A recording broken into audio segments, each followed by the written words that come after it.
Welcome to the Business Chef Podcast, where we learn from the best about the business side of the food service industry. Do you make food? Then let us help you make money doing it. Want to connect with us? Check us out at Make Food Make Money on Instagram or Facebook, or email us info@businesschef.org. Hey everyone, and welcome to the Business Chef Podcast with me, Chef Sean Boucher.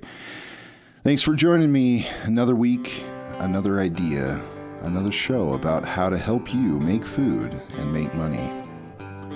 You know, we are in uncharted waters currently, trying to navigate the COVID-19 crisis, trying to figure out where do we go from here? How do we react? What do we do now? And retailers, they're no different. They are trying to figure out those questions and have been for the last decade as things continue to migrate online and brick and mortar becomes less and less.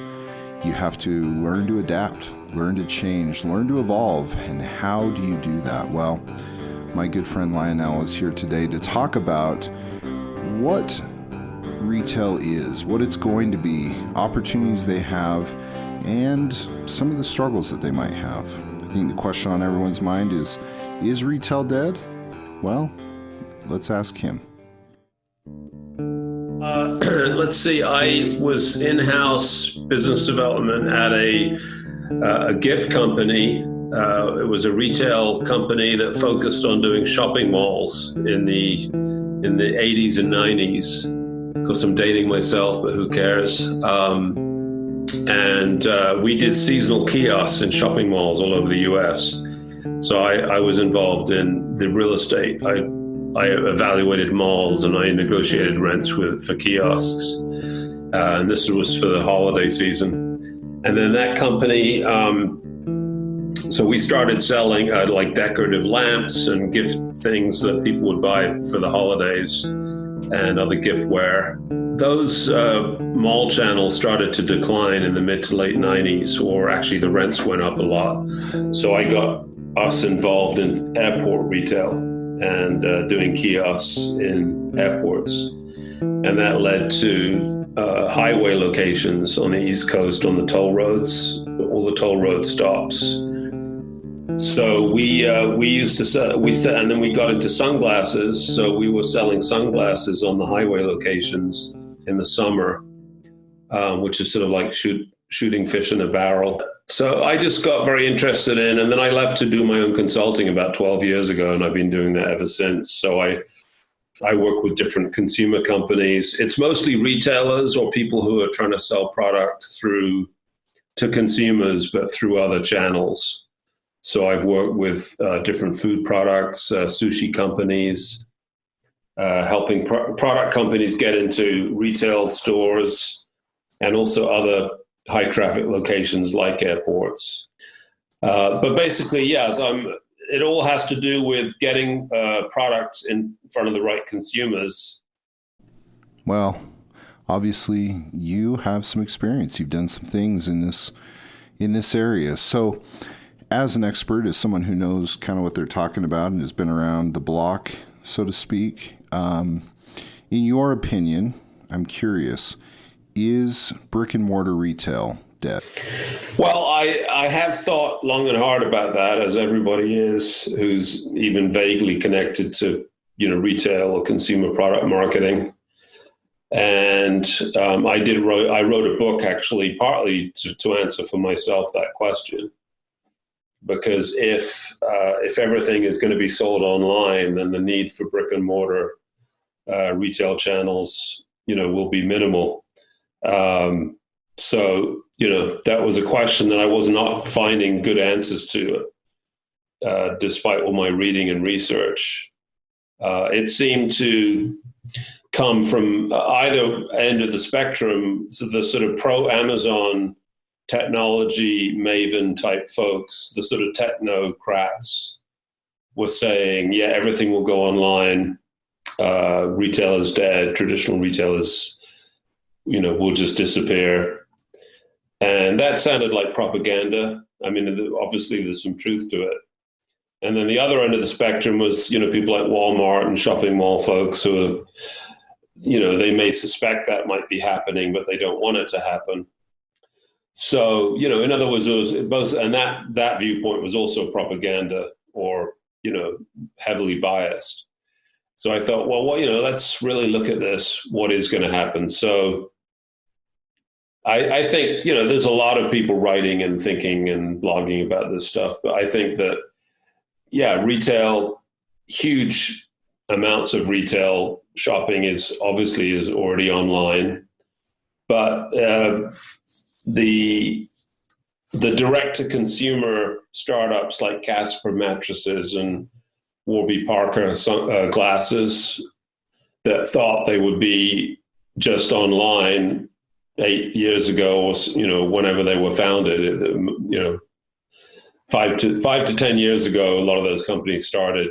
Harry's Razors thought, we'll own a category and then we won't, stores will be irrelevant. But most of those companies are now selling through retailers, either through their own brick and mortar stores like Warby Parker, or Casper is selling through Target and other channels. Harry's Razors is selling through Target. So, it's not one or the other. Basically, the brick and mortar stores appear to still be the ones that have traffic, like Target and Walmart and your large grocery chains. They still have something that you can't find online. The eyeballs of millions of people who are walking into a shopping environment, that's a very valuable way to get hold of folks. But of course, that doesn't discount online. I think you and I see this very similarly, because I've heard recently something that I think is very apropos, something that I think really sums it up well. It's that, retail is not going away completely, but bad retail is. And I think that there's something to that. There's a lot of really focus on the authenticity, the customer experience, the relationship you have with your customers. And so, I'm curious to see kind of what your perspective is on that. I like what you said though about the retail that's going to go away is bad retail. And also I think the retail that will go away is retail that, and when of course online is a form of retail, but I think, retail means brick and mortar, online retail means online retail. But bad retail is retail that hasn't thought carefully about the consumer's options to buy things online and how they are fitting into what consumers can do. So bad retail is retail that hasn't thought long and hard about, why would a consumer need to walk into their store?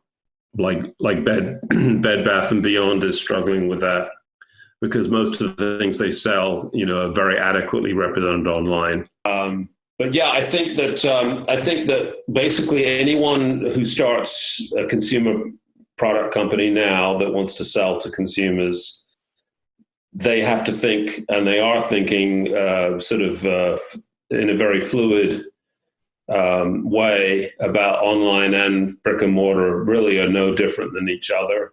They're just different facets. And they have to be fluent in both. So if they start online, they're still going to have to figure out which retail partners they need. And if they are legacy retailers like Macy's or Nordstrom or Kohl's, they are having to really, and maybe they're not doing it fast enough. They like Bed Bath & Beyond has obviously not done it fast enough. But they have to really start from scratch and say which aspects of our business are still relevant and which really are not relevant and we should kill. And of course, that's incredibly hard to kill existing businesses or, completely upend them. But, that's what legacy retailers like Macy's, Nordstrom, Bed Bath & Beyond, Kohl's, I think Penny's and Sears, it's too late. Maybe not, but it's almost certainly too late, I would say. And they've got to upend it and just start from scratch.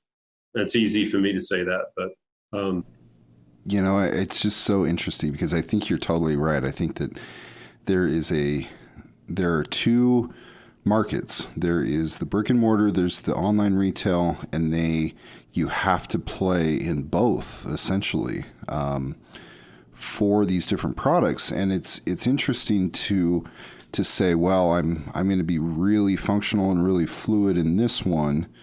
But take Amazon, for example. Amazon, they buy Whole Foods. They are starting to open up these people-less stores. And so they're even migrating ever so slowly or slightly into that kind of that brick and mortar space also. So it's really interesting to hear how, I don't think that it's, necessarily all one or all the other. So with that said, if somebody wants to start a retail business and, what do you tell them? Do you tell them to start online? Do you tell them to start with brick and mortar? Where does somebody start if they want to start down this path? The first, I think they should question why they're even bringing it to market at all. And presumably they are thinking that they're solving a new problem or there's a gap in the market. And then the way to test that is, you could test that hypothesis online or through getting distribution in physical retail. So if you're just experimenting, you could do a pop-up shop, some kind of a temporary store in the right high traffic environment, like in a major city like New York City, or either in a shopping mall or on a highly traffic street area, or you could do a pop-up within another retailer. And of course that requires some kind of partnership. And that's another way of saying, get it in front of physical retail in the right demographics. But the way you would announce that location and that event would be through social media and through digital means. So you'd be driving people, you'd be doing that too. And then obviously as you engage people digitally and in physical retail, you can give them the opportunity to buy online too. So I think, I'm not saying this is easy, but you have to launch with both channels in mind and test both. Alternatively, you can, of course, just launch on Amazon or Shopify, or just, you can have an online presence right away and you can promote through social media. And you can do that without being geographically anywhere. And you can also test that channel.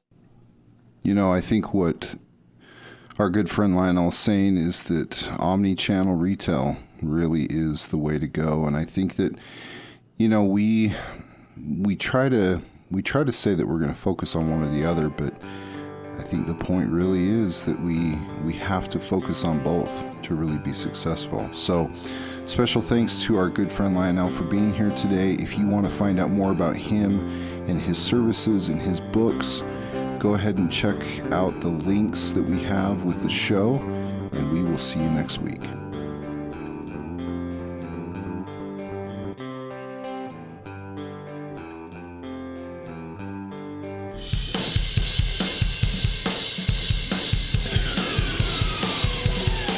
Hey, thanks for sticking around. Be sure to share this podcast with your friends, family, coworkers, or anyone who's interested in making food and money. And when you get a second, give us a review. It really helps us get the word out, as well as letting us know how we're doing. Want to connect with us? Check us out at Make Food Make Money on Instagram or Facebook, or email us info@businesschef.org.